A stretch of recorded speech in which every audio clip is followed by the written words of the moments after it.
You are listening to the Horse Radio Network, part of the Equine Network family. Hi, I'm Jennifer Wood. And I'm Jennifer Connor. From Equestrian Businesswomen, and you're listening to Equestrian B2B, the podcast that brings together industry leaders, entrepreneurs, and equestrians for conversations about how they build and sustain a successful business. On today's show, we speak to Dr. Rachel Mottet about her consulting business and how she created a certification course. Dr. Rachel Mottet, MS, PhD, is an equine nutritionist for Highgain and owner of Legacy Equine Nutrition. She earned her BS in Equine Science from the University of Wisconsin-River Falls, her MS in Animal Science from North Dakota State University, and her PhD in Nutrition and Animal Science from the University of Minnesota. Professionally, Rachel has worked with horse owners all over the world in roles as an invited lecturer, college professor, and consulting equine specialist for numerous equine nutrition companies. She has worked with the FEI and Olympic competitors in numerous disciplines and has successfully formulated diets for thousands of horses. Her recent invited lectures include stops in New Zealand, Australia, South Africa, and all over the United States, with an emphasis on dietary intervention for various equine gastrointestinal conditions. Dr. Mottet currently owns and operates her equine nutrition consulting business and teaches equine nutrition courses to veterinarians and equine professionals. She has worked with clients in nearly every continent of the world and is currently focusing equine nutrition education efforts in several European countries. She is active in the competitive equestrian world of hunter-jumper and owns 2 horses and a dog. She lives on a farm in Ocala, Florida, and spends her free time watching competitions at the local World Equestrian Center. Hi, Rachel. It's so glad to have you on, and we're excited to talk to you about your business and your career and, find out more and be able to have people learn from your experience as well. Well, thank you so much for having me. I'm excited to be here too. Really happy that Michelle from Triple Crown Feed had kind of introduced us so that we could kind of connect about this, because she was super excited about the program that you have going right now.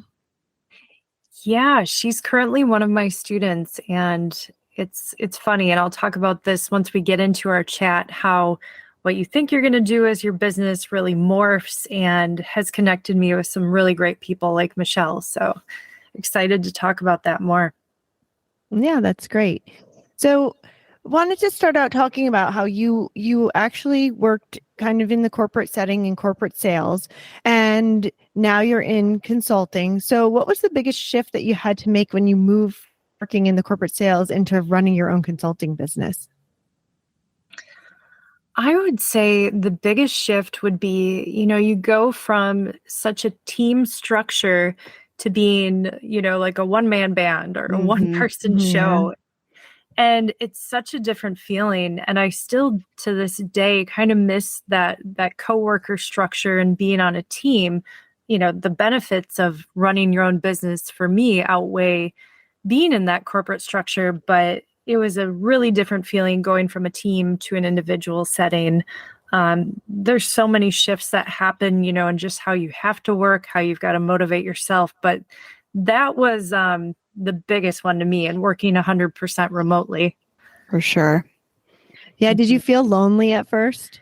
I did. And some days I still feel that way. But the trade-off for me is huge, because I can work and do my business from anywhere in the world. And last year I spent 2 months on different continents.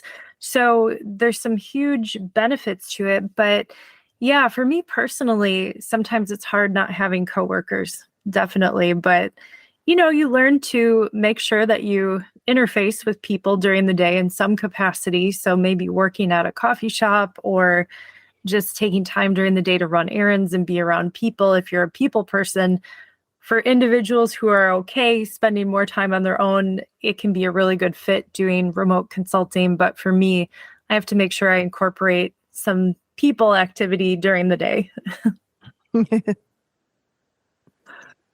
What are some of the things that you do to get people time? Is there anything Well, specific? I still do try and incorporate on-farm visits. Mm. So the nature of my consulting business is going to be, of course, talking to people about their horse's nutrition program. And being on farm is usually the best way to do that. And I live in Ocala, Florida, which is such a huge horse hub. However, we have people that are here during a very concentrated period of the year. People come usually like January through April, and then they go elsewhere because it gets too hot down here. So I do see people more often during that time when it's show season. A lot of people are around. But I would say just socially, I try and make sure that I connect with people, have conversations, plan dinners, go to the barn where one of my horses is at that's in a training program.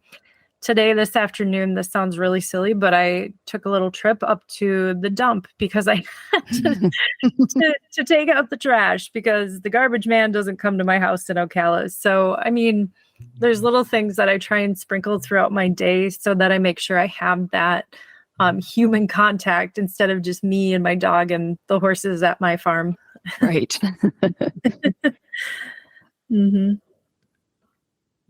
And what skills do you think you were able to transfer when you went from sales to consulting on your own? So the wonderful thing about having worked in sales is that you get such a good foundation in business. If you work for a good company, you get a really good foundation in identifying what a prospective client needs, how to listen for those cues in what they're telling you that they do need, and how to articulate that you can solve a very specific problem for them. So when I had started my job in sales for Land O'Lakes Purina, I had been trained as a scientist, and I'm like, I'm not a salesperson. But really, everyone who works in some type of business, there's no viable business without making a sale. And even though I do consulting now, it really is selling the fact that I can solve these different problems through nutrition. So it's my job to be able to, like I mentioned before, articulate that. And working in a sales role really helped set me up to do that well and to listen to my customers and really understand what they were trying to communicate that they need from me. Mm-hmm. There's, a lot of other skills from sales that translated, but I would say that was the biggest one for me. Yeah. And I think if you do go into business for yourself and, you're the person that everyone has to talk to, you are a salesperson no matter what, no matter, because it is trying to get people to buy into what you are selling. 100%. And when I worked, started in sales, like I mentioned, I was like, what am I doing? I'm not a salesperson, but everyone sells in some capacity, whether we're selling who we are to a prospective employer or to the people who we want to work with. We're all consistently doing some form of selling, whether we realize it or not.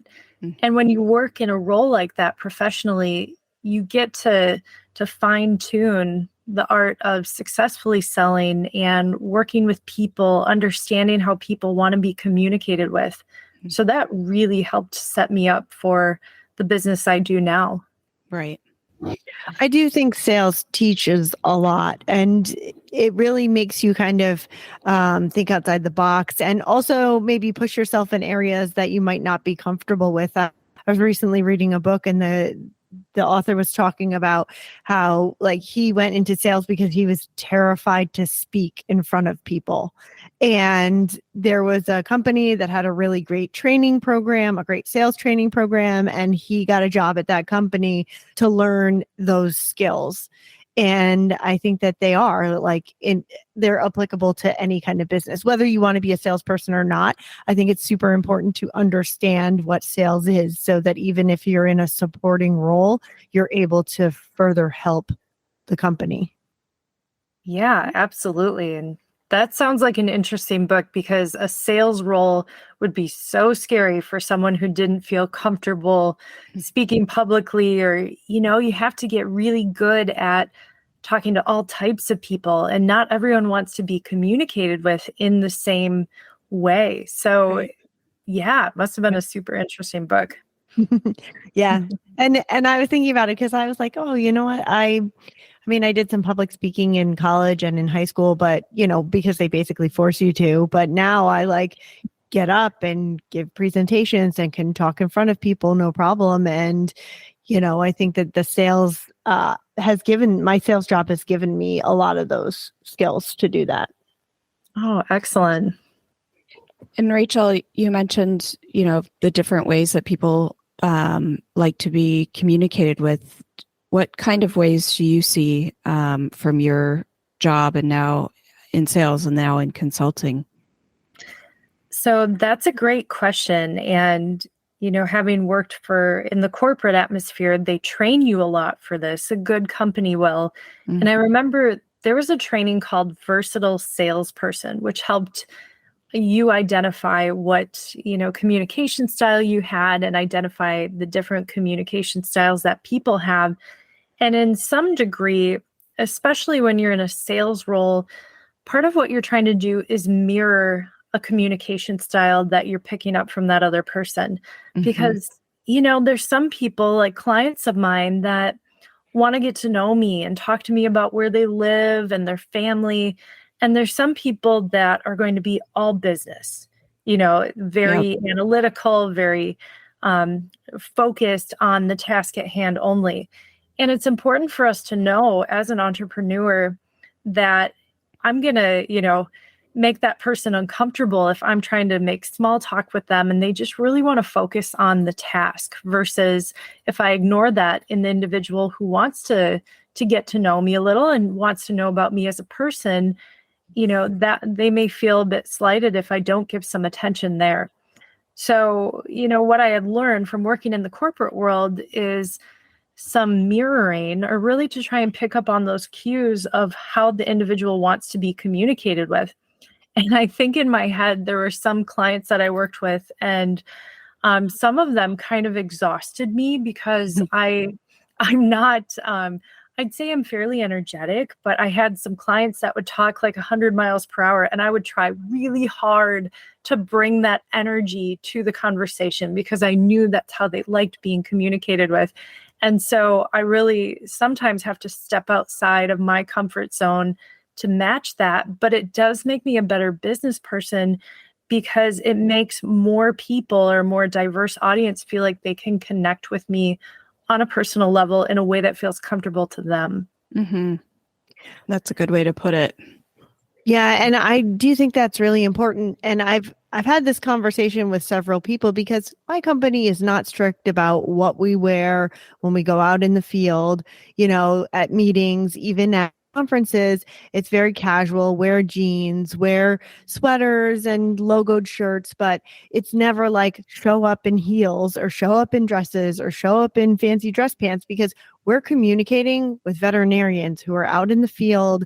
They're on the go, and we want to be approachable, right? And we want to kind of like interact with them where they're out in the field On the same level. Yeah, exactly. And you don't want to go in there and be like all dolled up and, stepping over horse poop in heels like, oh gosh, I mean, Right. I'm going to grab a tail if they're doing rectals or something and help out. And so I've had that conversation with other people though, because I think that there are some businesses out there who may have leaders that came from maybe a different type of sales company and have a different type of sales strategy. And I'm like, okay, literally, you're not in a car dealership anymore, guys. You are selling to farmers. Right. Your customers are farmers. I don't think you need to wear button-down shirts and ties into your office where the only people who are there are you guys. Mm-hmm. And if you do have to go out to a farm, I'm pretty sure the farmer's not going to appreciate you showing up in, fancy leather shoes and dress pants. Right. Right. Yeah. So true. I remember, making farm calls, they would say, you need to look the part. People need to be able to identify with you. So if you go, you still have to present yourself as an authority in a knowledge area or in a certain, discipline. That doesn't mean though that you have to come off as arrogant or be dressed, in a certain category that doesn't resonate with that individual. So that's so true on so many levels. I think it goes back to knowing your audience. And, these are not kind of faceless people online that you're selling to. These are, like you said, you're talking face to face with them and knowing not only their communication style, but, they have to trust you and know that that you understand what they're doing and what they need. So looking the part and knowing, the horses and the business is equally as important, I think. And I love that you just mentioned, they have to trust you. And, when people feel like, I tell people that take my course that are going into maybe offering equine nutrition consulting as a service, I'm like, there's a few qualities you have to have when you are going to work with people. They have to know, like, and trust you. And they really have to feel like you care about them and their animals. And that does need to be very genuine, very authentic for this to work. So I'm happy that you brought up that trust piece, because that's also very important in the work I do.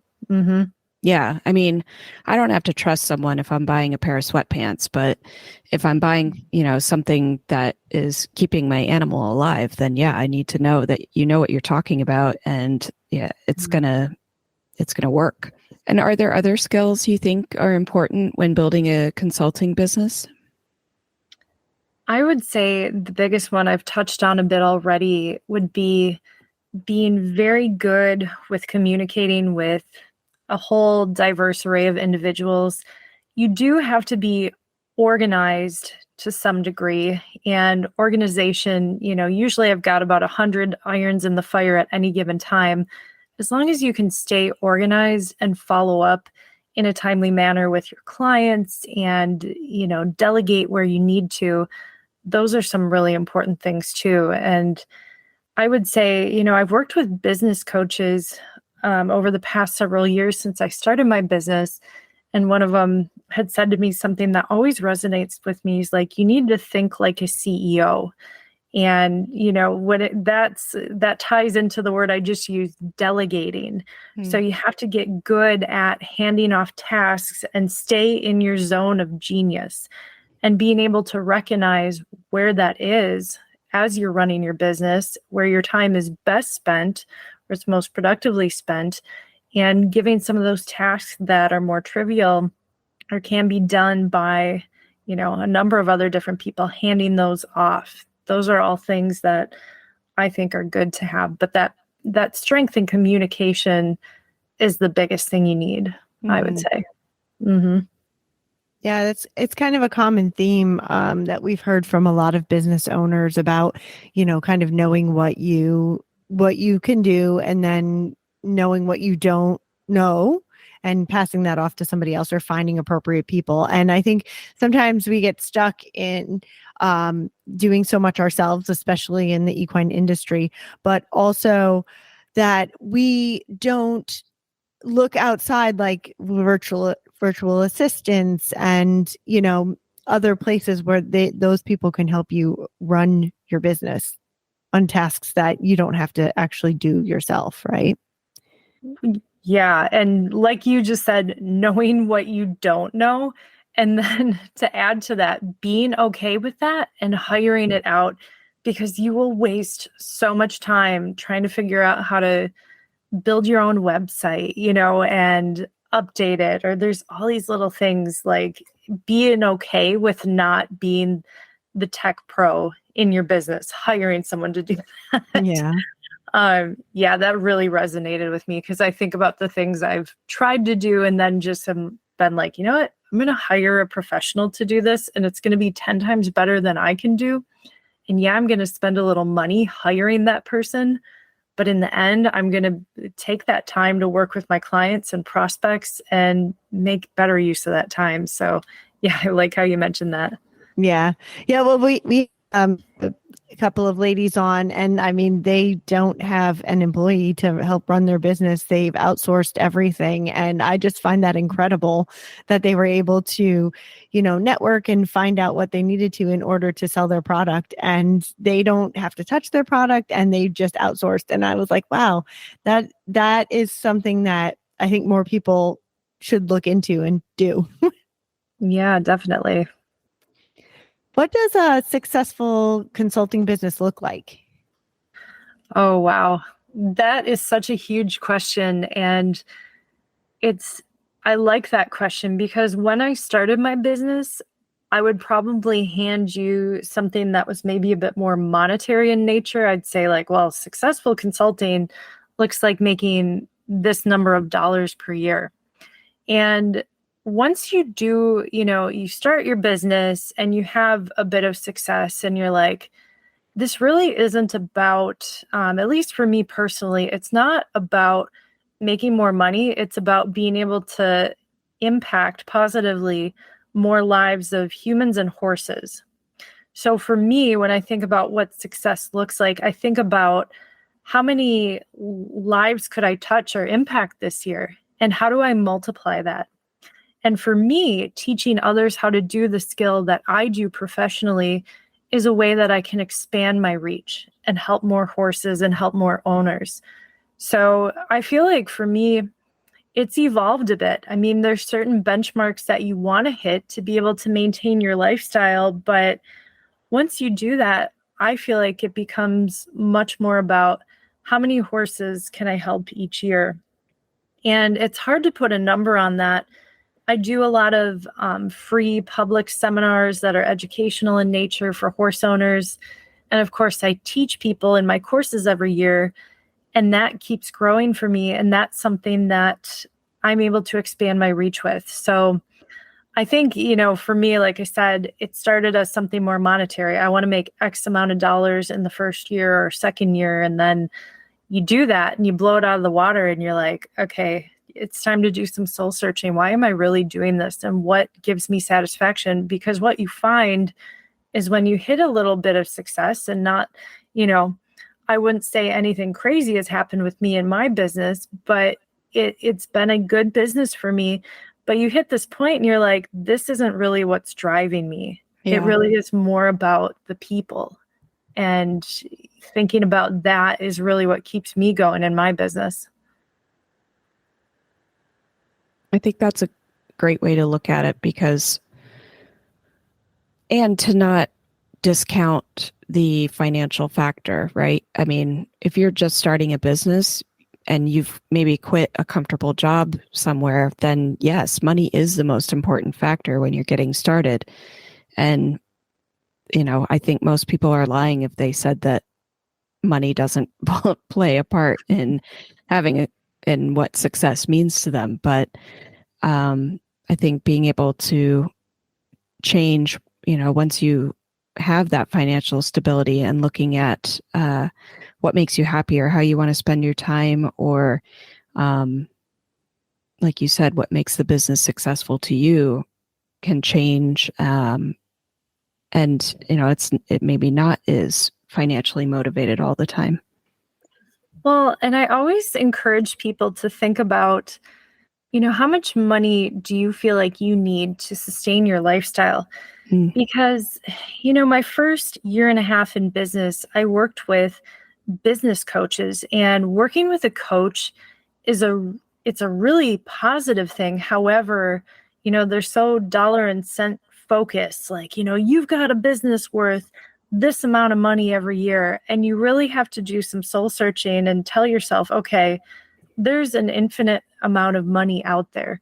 What do I actually need? And what am I aiming for? Because, anybody could say, well, I'm aiming to make, in the next 10 years, I want to have a business that makes $1 million annually or whatever it is. So you can have these goals, but sometimes we get lost in trying to hit those goals and end up overdoing it and working ourselves into the ground where we really lose sight of what is more important. And that's our impact and our ability to serve the community that we work in. So for me, I would say, I got pushed really hard early on by these coaches, like, you need to be doing this and this and this and this.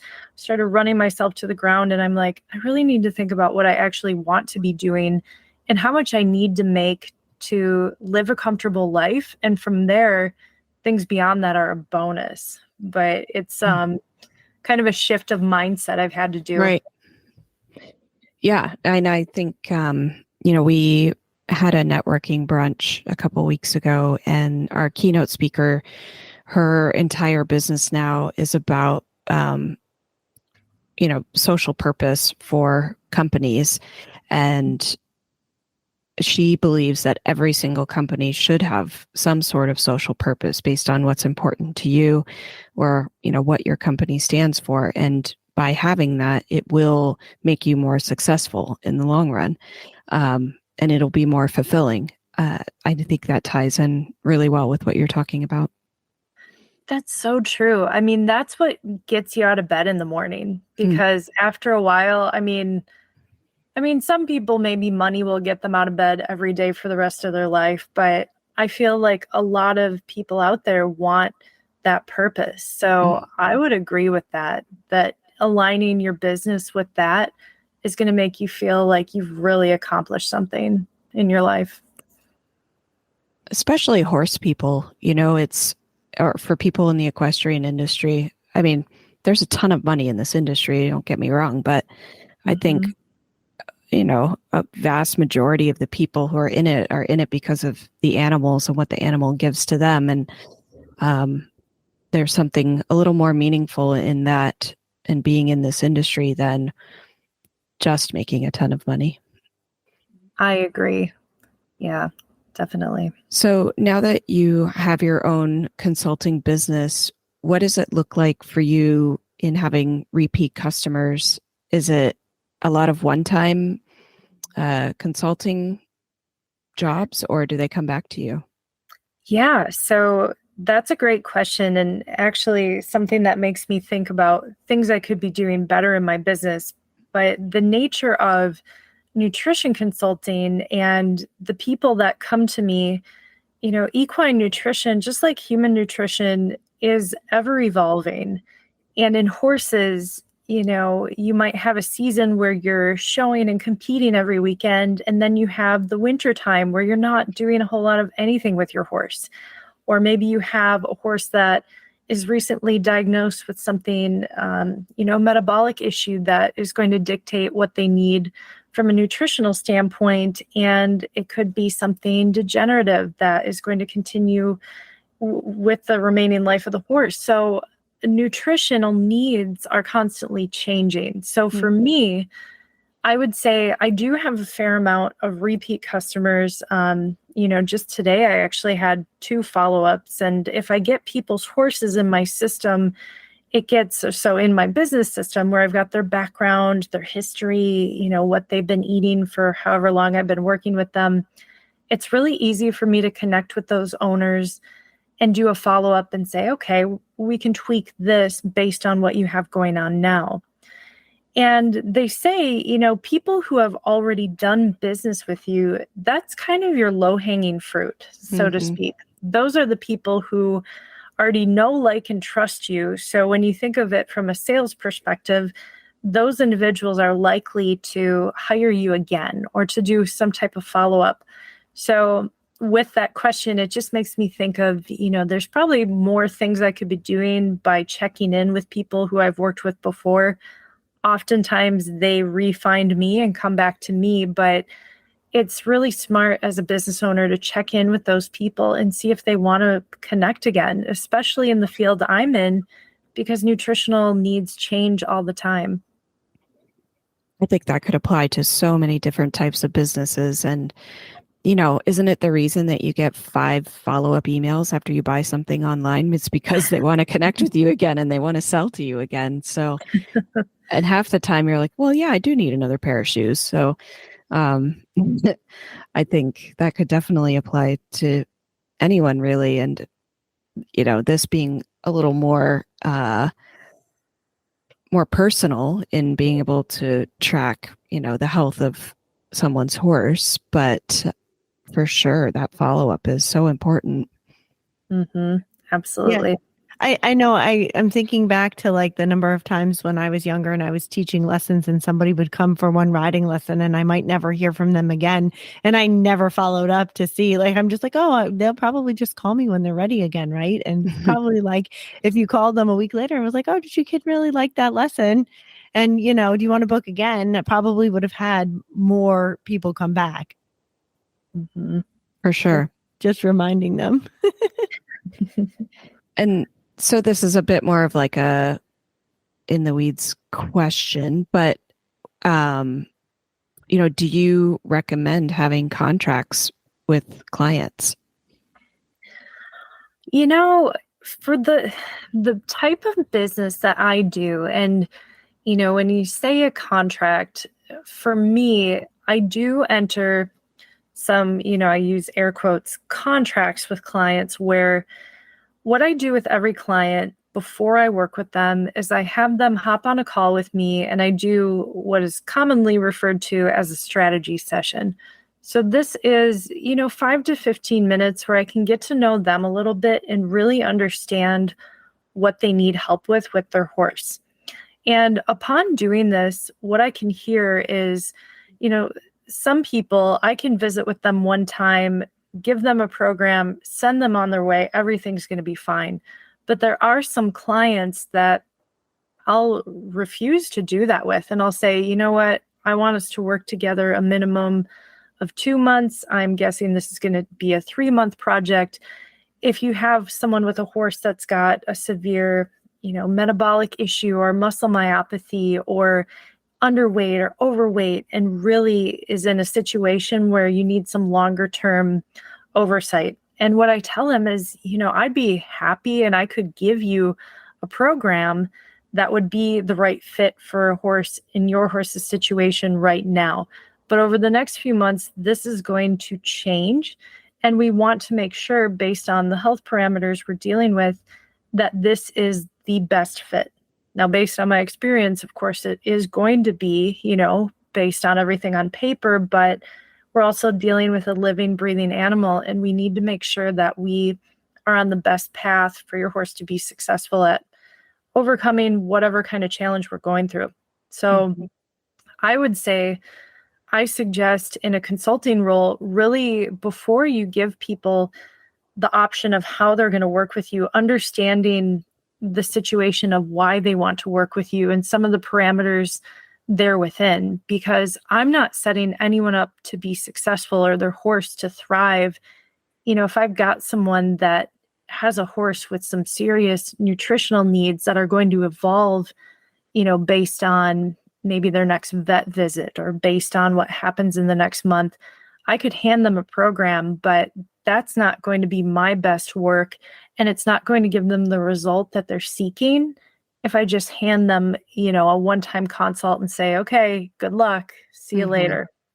So I think contracts, they look a little bit different in the work that I do versus what some other individuals do. But for me, I'm going to recommend that longer term program. And I don't write up a specific contract, but I do that strategy session and say, here's what that's going to cost to work together for the next few months. And here's what that's going to look like. So I won't even offer that one and done type of consult with those individuals. Right. That's where that communication comes in handy, and knowing and being able to tell them, look, this is what you've told me and this is what I recommend, and realizing what is going to be best for their horse. Yeah. And you have to think about too, as an entrepreneur, what is going to be the best reflection of my work? Because some of those individuals who, they're, when they talk to you, that they need a longer term program. If you just offered them that shorter term program for maybe a lower cost or whatever it may be, and they take you up on it, and a month later they're struggling, that's not a good reflection on your capability in your area of expertise. So I think it's really important to listen to those clues and know what, an experience does this with one, know how much time it's going to take to get that turnaround, be realistic about, okay, here's where you're trying to get based on what I've done. Here's how long we should work together to make sure we can make that happen. Mm-hmm. It kind of has to be a little more fluid than some other traditional type consulting roles where, you're coming in, you have X job, it's going to take you 5 days to do it, and that's it, right? So now you've got this whole other component with the horse in it, and sometimes they play nice with us and sometimes they don't. So true. Right? So we have to throw that in as well and be like, oh, you know what? It's probably going to take this, but, having that second mind in there always puts a kink in things, right? Absolutely. Yeah. And you try and be as realistic as possible and say, based on what I've done before, this will probably be a 3 to 6 month project. And if we need to extend our program, we absolutely can. But yeah, you always, when you're dealing with horses, dealing with this living, breathing organism with a unique metabolism and unique feed preferences and taste palette. So it adds an extra element into everything. Yeah. Very sensitive stomachs. Yes, that too. Sensitive everything. I have this thoroughbred. Every time I look at him, he's got hives and I have no idea why. And we were just like, oh, okay. Like, oh no. Yep. Yeah. So I want to shift gears a little bit and talk a little bit more about the other part of your business, which is a certification course that you've developed. Yeah. I think that's I thought that was like a really interesting part of it. So what was the biggest challenge that you had when you were developing a certification course? I would say the biggest challenge in doing that, really, I mean, for me, having worked in the nutrition industry, for over a decade, I knew what people wanted. I knew what students would need to know going into this if they wanted to do what I'd been doing the last decade. One of the biggest challenges is really disciplining yourself to sit down, record and write curriculum and finish it. It's really difficult, and there's hundreds of hours of content that I've created, but if you're someone like me who really likes being on the go, being outdoors, moving, not sitting behind a desk, it can be difficult to chip away at this huge project. And that's how you need to approach it. You've got to chip away at it, and you've got to be very disciplined to sit down and actually do it. I would say that was probably one of my biggest challenges, was that self-discipline. And when you work for yourself, there's nobody that's like, okay, you've got this deadline, you've got to do it. It's really just you telling yourself, like, there's people relying on me. I need to do this. But I mean, your hand's not going to get slapped if you don't meet a deadline because you make the deadline. How long did it take you to develop it? Oh my gosh. It's the first course I made. I don't know, like, what I look back at that time and I'm like, how did I do that? I just took a few months. I got super inspired by this business course that I took, and it took at least 3 months, of sitting there and just creating content. And I've been creating a second course, so an advanced course that I've been chipping away at piece by piece for like the last year and a half. And that's a big part of difficulty for me. So before I hopped on this session with you both, I was working on a presentation on fatty acid, absorption and metabolism. And I'm working on academic type presentations for my students. And it's stuff that's really easy for me to spout out and to say to people and to apply into what I'm doing. But to sit down and actually write out all that knowledge can be really difficult. So I keep chipping away at it, and I've gotten amazing students that, love this content, and I love it too, but it's not easy. And if somebody was looking to make courses and make this a business, right? Because, I think that there's a lot of people out there who are doing things like this to add some income or have a more flexible schedule in their life. So they're looking to make courses. Do you think there's any kind of specific qualifications somebody would need to do that? Well, it's interesting you ask that, because if you look out there, you're going to see courses from every Joe Schmo up to, your veterinarian. There's a whole gamut of people that are creating courses.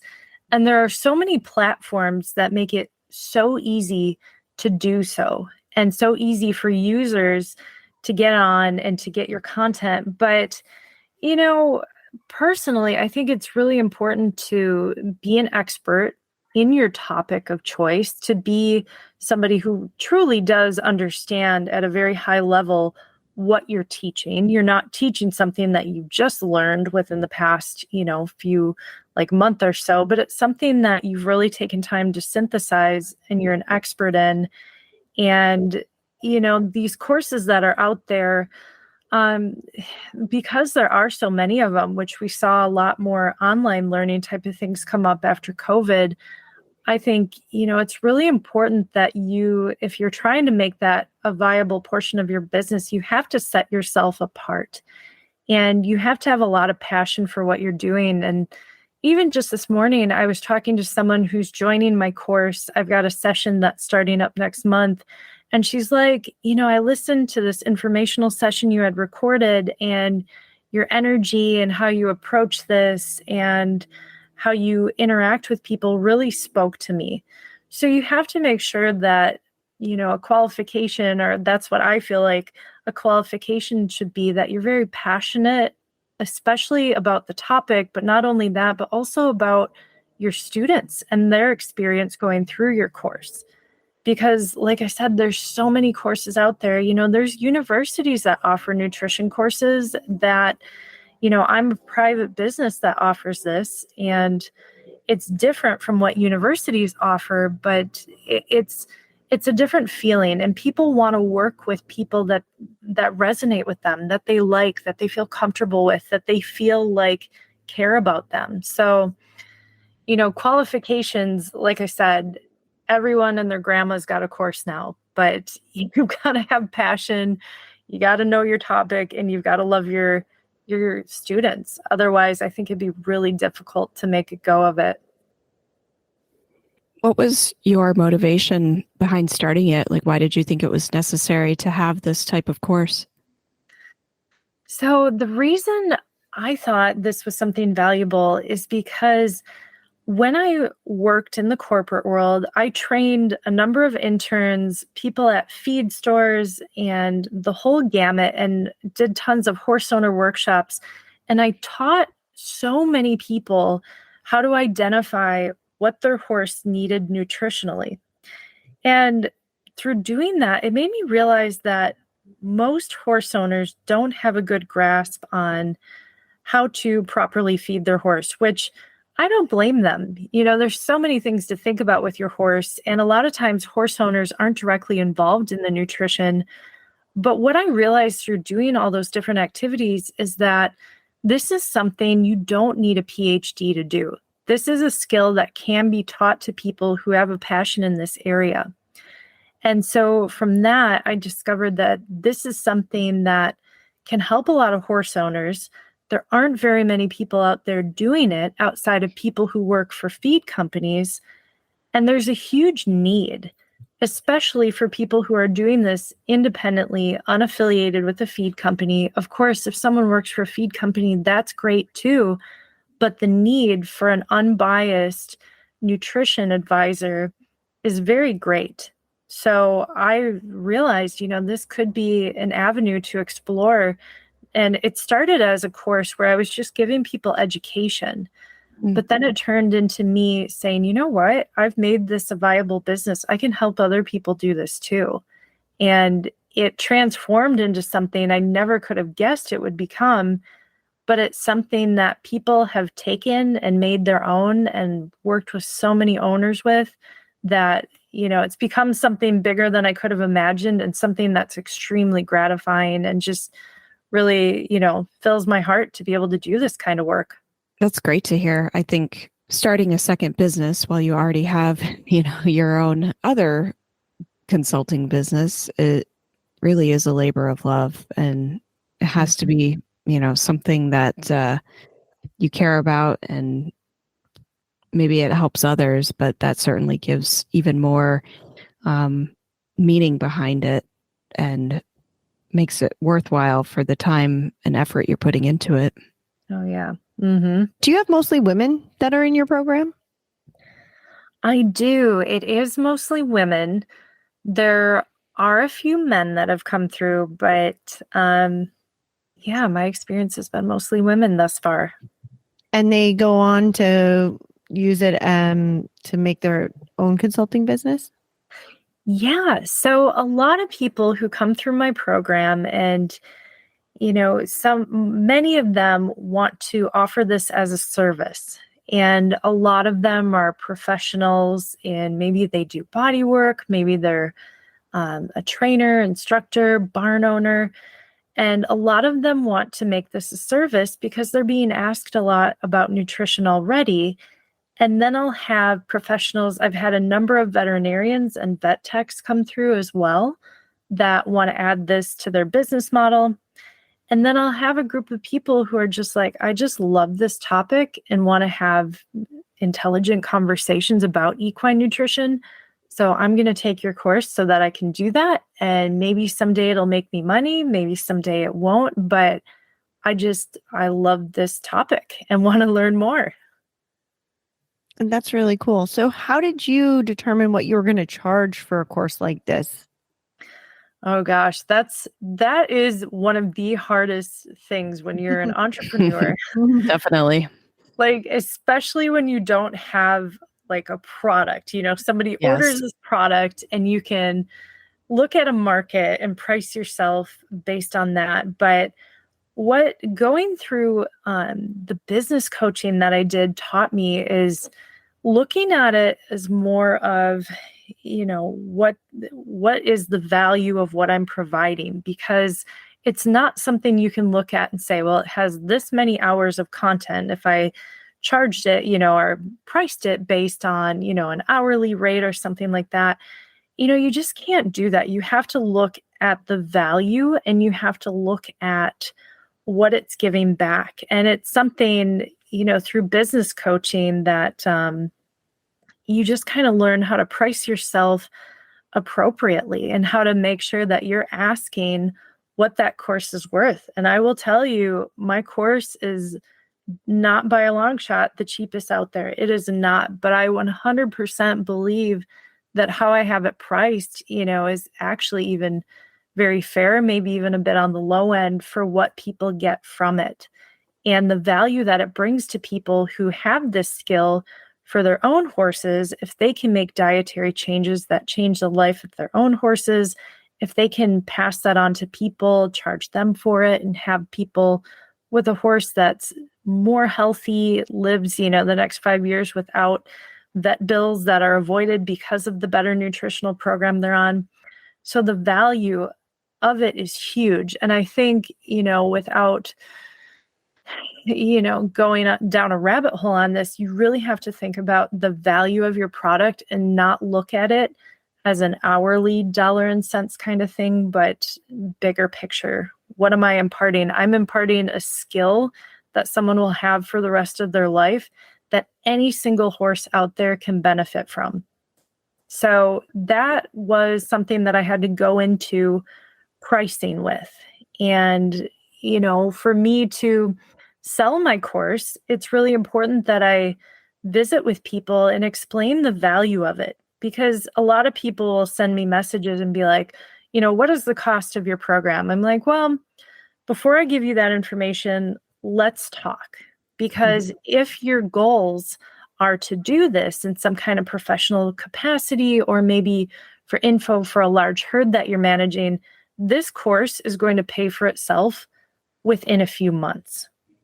And, price is only an issue in the absence of perceived value. So for me, it's really important to actually talk to people, make sure that, not only they're a good fit for the community, but, they have a viable chance of being able to use this information. But the course always pays for itself, always. But people need to hear from me and chat with me before they realize, oh, okay, I understand. This is more than just going through a course. It's really a lifelong skill that, like I mentioned, can help any horse out there.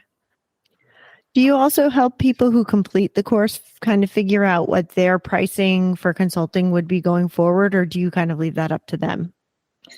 So I leave it up to them, but it's interesting when I talk to people in the first call that I do with them, because I send them an informational session often. If their criteria and the application they fill out matches what I think, could be a good fit for the course, I'll send them an informational session.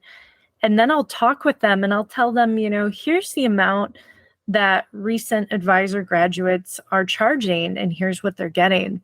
And when people start, the course, they'll be like, wow, that kind of feels like a lot. By the end of it, they're like, oh my gosh, I should be charging 3 times more, because they really understand the value. And through the business sessions in this course, I talk a lot about that, helping them understand the value and helping articulate that to people who might want to work with them. But I tell them, I give them a bit of a structure, like, here's what I would suggest, here's why. And another interesting thing that happened is the first cohort that I did for this course, some of them, you kind of peruse and see who else is doing this type of thing. And they went to the website of a PhD that is also offering consulting. And one of them came back, or a couple of them, they're like, oh my gosh, I'm charging more than this PhD who's got all this experience. And I'm like, you know what? It doesn't matter. And it's not your fault that that person is not charging what they're worth, because this service has, an immeasurable value to it. There's not a dollar value you can put on this. And it's not up to you to compare yourself and say, well, this person, only charges this, so I should be charging that. No, you really have to think about the value and price yourself based on that. I love that.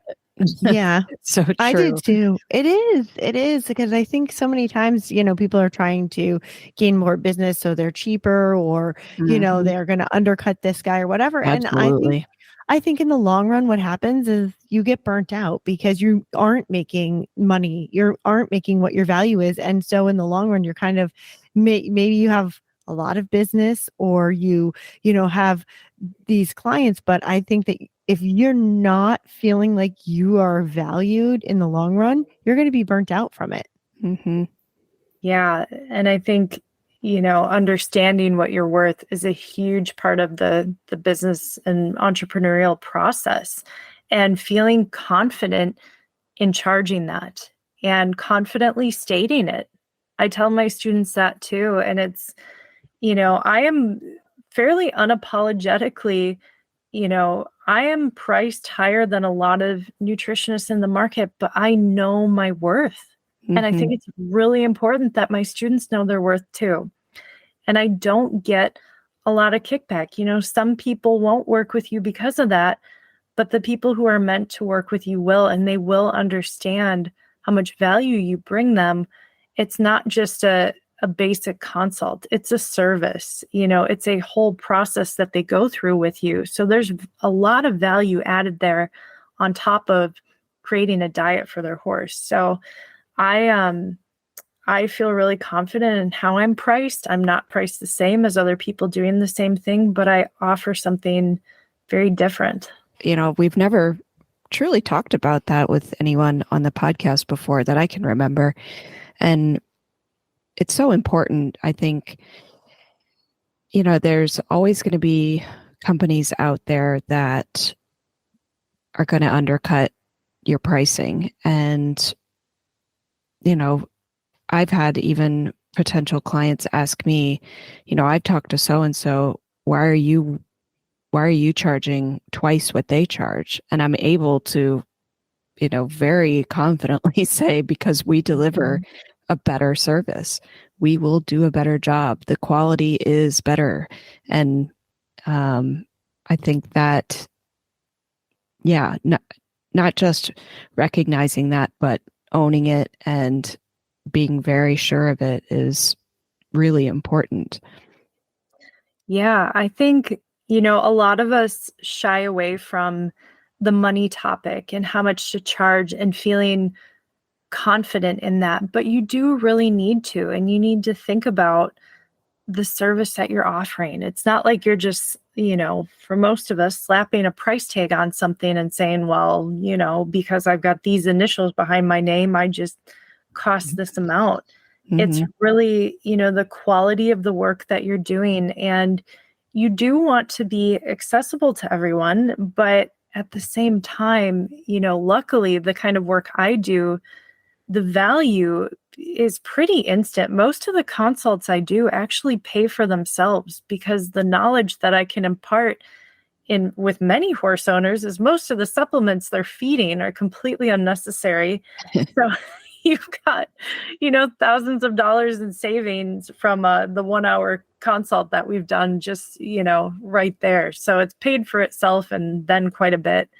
So it's, I think it's important for entrepreneurs and women, men too, of course, but for us to be okay with talking about money. It's not something that I feel like should be so taboo, but like I mentioned before, I'm pretty unapologetically priced as I am, but I deliver. And I know I do, and I am confident, and I've helped numerous women in the same industry raise their prices, charge what they're worth, being offered a job and going back to the table and saying, no, you're going to pay me this amount and getting 10,000 more. Right. I think we have to advocate for each other as, equine entrepreneurs, women entrepreneurs, that it's a topic that is okay to talk about. I love that. Thank you. So at the end of each episode, we ask the same 4 questions to each guest, and Connor starts with the first. Okay. What is one action that women can take to make a big difference in their lives? Oh, gosh. Geez.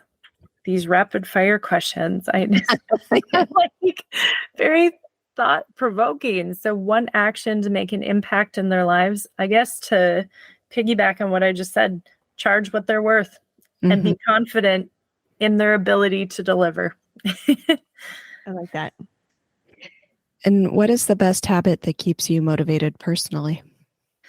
The best habit is actually just the habit I have of owning horses. That keeps me motivated because in Ocala, Florida, they cost a fortune to keep. And like my horse habit motivates me to work, but there's an internal drive I feel like that entrepreneurs have to just get up and do it. And I am very blessed to have that drive. And it's not something I think you can really teach or you can inspire others, but I'm very lucky that every day I wake up and really love what I do. And I hope for other people, they can find what they love too, so that they feel good about waking up and doing it. Otherwise, as an entrepreneur, your ambition towards what you're doing is going to wane and it's just not going to go well. What's your favorite horse movie? Oh, this one's so easy. Wild Hearts Can't Be Broken. Yeah.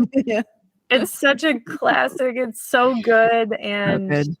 oh man. Yeah. Yeah, that's a good I one. might have to look it up on like Amazon Prime or something, see if it's out there because it's been probably a decade since I've seen it and I could still recite most of it. I love it. And finally, who would you recommend to be a future guest on this podcast? Oh, future guest. I mean, there are so many interesting horse people out there that, man, if you can dream it up, people are doing it with a horse. But I mean, if I think of the nutrition world, I think of a good friend and colleague of mine, Dr. Claire Tunis. She writes for the Horse publication. But I have another really interesting friend who's going to be riding in the Mongol Derby this year. Her name is Dr. Sam Fielding. she has a really cool story, and she does a lot of mindset and overcoming trauma work. She's almost quite similar to a sports psychologist. She's trained as an acupuncturist, but she, when you think about mindset, and she's been through similar coaching programs as I have, she has such a cool, powerful story that that people are often very inspired by. She's been on Warwick Schiller. She's been on a number of other, really big podcast type of things. And I think she'd be great to have because if anyone will inspire you, Dr. Sam Fielding will. So that's who I would recommend. Awesome. Thank you so much. Absolutely. Well, we've had so much fun talking to you. And I think, so much of what you said, while specific to what you do in the industry, can be applied in so many different ways in different businesses. So we really appreciate you taking the time to talk with us today. Absolutely. This was really fun. And thank you for having me. Anytime I can talk about business and what I've learned along the way, I love doing that. And, for me, it didn't come cheap. I had to invest in a lot of business coaching to figure out what I know now. And I'm happy to share that with anyone willing to listen. That's great. Thank you so much. All right. Thank you. I loved how easily Rachel was able to explain what she does and the importance behind it. You can tell she's obviously passionate about it. And I just love talking to people like that. Yeah, she's really passionate about her business, but I think that she made so many really great points that are applicable to like other businesses and consulting, and even not in consulting, some of the things that she said. And she kind of broke it down, and it was very easy to understand what she was saying. For sure. And relatable. And, the fact that she feels like her certification course is a way of giving back was, I think, really meaningful. And, like you and I don't do Equestrian Businesswomen to make a fortune. Right. We do it because we love it and we want to be able to, provide something to someone. And I think that's great that that's her motivation as well. And, we've talked to a few financial experts and people about money, but I think she's the first kind of business owner not connected to, well, there've been a couple who said, yeah, you need to know where every penny of your money goes, but we never talked to anybody about pricing really. So that part of the conversation really stuck out to me because she was able to say, here's what I charge, here's why I charge it, here's why it's important, and you should do the same. Yeah. I think that one of the biggest takeaways I had is her saying that you don't look at it in like an hourly dollar sense, and you have to look at the long-term value that you're providing. Right. And, I think that really struck me because so many times we do think about, oh, how many hours did I put on it? I'm got to break down what's a good hourly wage for me or, whatever. And it's like, it doesn't just begin and end with that, right. 2 hours that you put into it. Exactly. Yeah. Yeah. And, I was thinking about it because I have a great example of how I was doing something that I was not getting paid for what it was really worth. And at one time I was doing horsehair jewelry and I was making the jewelry. And when I started out, I was charging like $50 or $75 for these bracelets, and they're beautiful. And I can say I did a really nice job with them, but I kind of got burnt out doing it because I really wasn't making that much money on it by the time I took the time to do it and got the supplies for it and everything. And at the end of the day, I was like, oh, it's not really worth it to keep doing it. Meanwhile, I'm like, probably if I had asked a good amount of money, because this is something that people would be willing to pay well for, a keepsake of their horse. In the long term, I probably wouldn't have gotten burnt out and I wouldn't have been like annoyed doing it. For sure. Yeah. And, a lot of people talk about how important and how much they value their time. They want to be able to balance life and balance work with it. And that, I think, goes into the conversation as well. It's value to you and value to your customer. I think there's so many factors that go into pricing beyond, like you said, just the hours you put into it or how much you spend on raw materials or something like that. So it was great to hear that from someone and have a conversation about it, and hope that it can help someone else, make decisions on that as well. Yeah, and that's what I love about doing this podcast, because you never know what kind of like great piece of information you're going to get from somebody from asking like a simple question, right? Right. And that could be applied to someplace else. So many times I'm surprised at the end of our recordings when we've heard something from somebody that we're like, oh wow, yeah, that really makes a lot of sense, and we haven't heard that before. So that's one of my favorite things about doing this. Right. And it never has anything to do with like what their job is or why we ask them to come on the podcast usually. Right. Yeah. I know. So, I love that. Yeah. Amazing. Well, I've got to run because I have a meeting to get to. Okay. So we're going to wrap up for this session, and you can find the links to today's guests and the show notes at www.eqbusinesswomen.com. Equestrian B2B is out twice a month on the 1st and the 15th. You can find out more at eqbusinesswomen.com and follow us on Facebook and Instagram. Find Equestrian B2B wherever you get your podcasts, and be sure to follow, subscribe, and leave a review so other people can find us as well.